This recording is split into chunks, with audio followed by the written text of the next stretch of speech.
The martial arts are a common pastime for many Americans, with karate being one of the leading examples.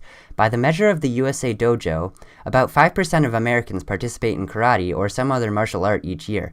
Karate reached its peak popularity in the early 2000s, having slowly trended up in popularity since the end of World War II. Since then, karate has slowly fallen in popularity. However, throughout its existence in America, there have been several occasions on which there were very noticeable increases in its popularity. And the sport's popularity is likely to increase again in the future, with the 2020 Tokyo Summer Olympics debuting karate as one of its official sports. The introduction of karate to America can be traced back to many GIs returning that have been stationed in Okinawa, Japan, the birthplace of karate. Many of these returning veterans were exposed to the art and studied it themselves so that when they returned to America, they were able to open their own dojos. The first American dojo was founded in 1957, the Caltech Karate Club, still around today practicing and teaching the art of karate at Caltech. In the beginning, karate underwent a slow, steady growth. However, after the end of the Vietnam War, its growth suddenly plateaued and began to drop.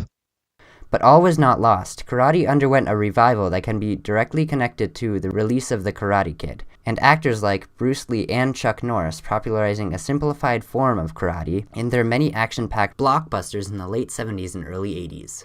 After an influx of Japanese culture, such as popular movies and television shows to America, karate became more mainstream in the mid-90s. Especially popular on the West Coast in younger age groups, with media such as SpongeBob SquarePants, I love karate!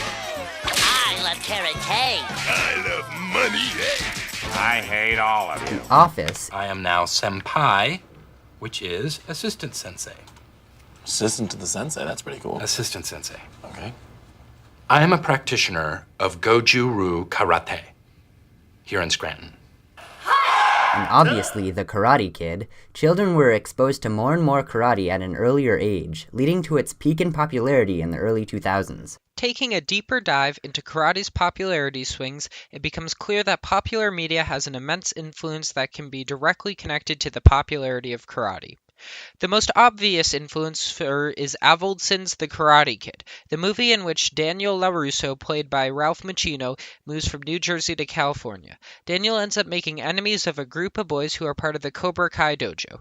The Cobra Kai gang continuously beat up Daniel until he begins to learn karate from Keisuke Miyaga, his apartment's handyman. Eventually, Daniel goes on to fight Johnny Lawrence in a tournament and comes out as an underdog, beating Johnny in the end with a swift kick.